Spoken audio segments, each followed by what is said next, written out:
What up, man? It's your big brother K-Rino. Hey, I gotta break something down to y'all real quick. This is for your own benefit. We gotta learn the difference between excuses and reasons, and how to make sure that we don't try to use one to um, justify the other, if that make any sense. But the more I talk, I think that it will.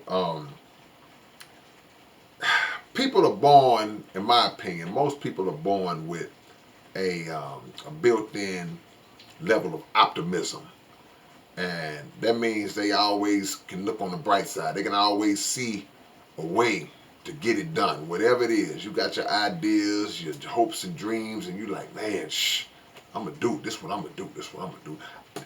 You go all the way back to elementary school, and they'll ask you, oh, well, little Timmy, what do you want to be when you grow up? Or what are you going to be when you grow up? And then you tell them and all this. And even if you don't know what the heck you're talking about, you just say it anyway.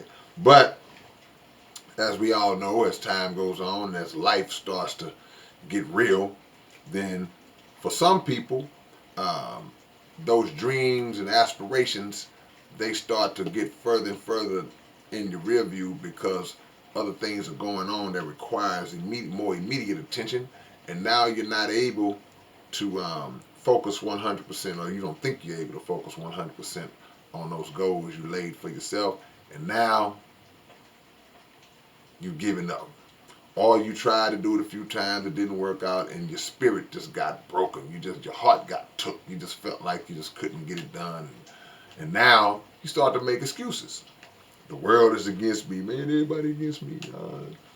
This didn't happen. If this wouldn't have happened, I could have did it. You start to hear that all the time, and once you start to do that, once that becomes a pattern for you, then it becomes a pattern for you, and it becomes a part of you, and it becomes an easy bailout. It becomes a way for you to just uh, seemingly take yourself off the hook anytime that you don't work to get something done.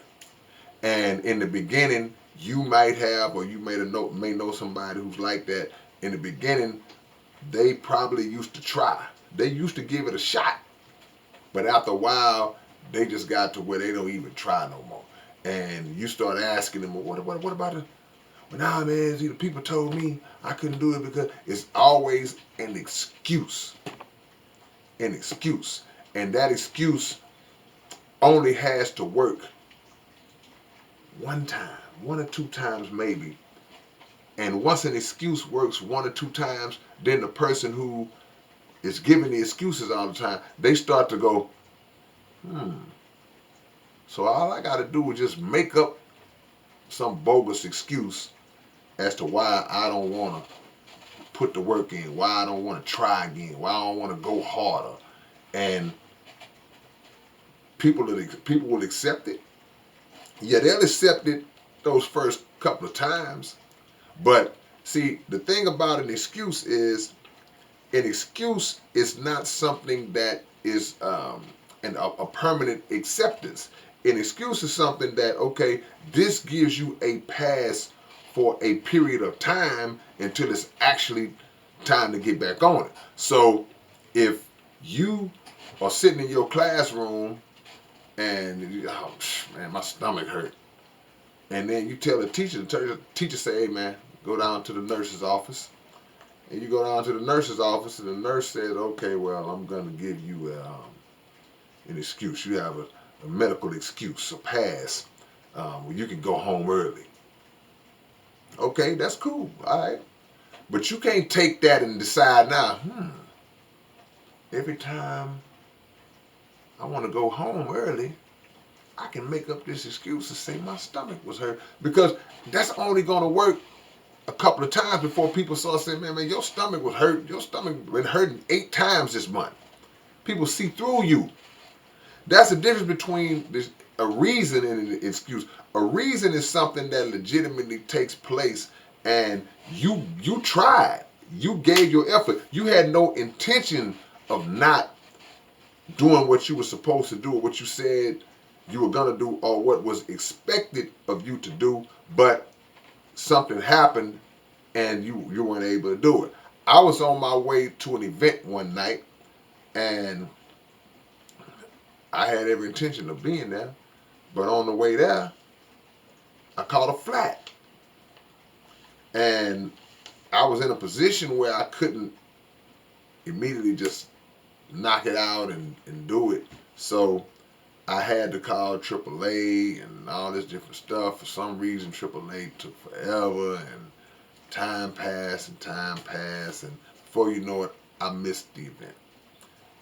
That was the reason I missed the event. It wasn't an excuse. An excuse would have been if I would have just didn't want to go to it, and the whole time I was at home, and hey man, I just didn't. My leg was hurting, man, and I didn't really feel like, that's the difference. Some things can legitimately hamper you from doing things, and you really wanted to get it done. That's something you shouldn't concern yourself with. But you should concern yourself if you start to develop a habit of always looking for an excuse to not get something done. Because a lot of times excuses can be um, equated as lies. See, you call it an excuse, but sometimes it's just a flat out lie. You just made up something. That's when people will say, "Well, man, what happened? What happened? I didn't want to. So what did you do?" I just made up an excuse. No, you lied because the excuse wasn't legitimate. So tell me what y'all think in the comment section, man. That just was something that was on my mind, because a lot of people will make the mistake of accusing somebody of making it an excuse when they had a legitimate reason. And those two should not be put in the same category. You got to learn the difference between that, because that speaks to people's character. You can have a reason, and a person with good character, hey man, this is just the reason why, but an excuse, nah. All right, man, I'll catch y'all later on. This your big brother K-Rino. Peace.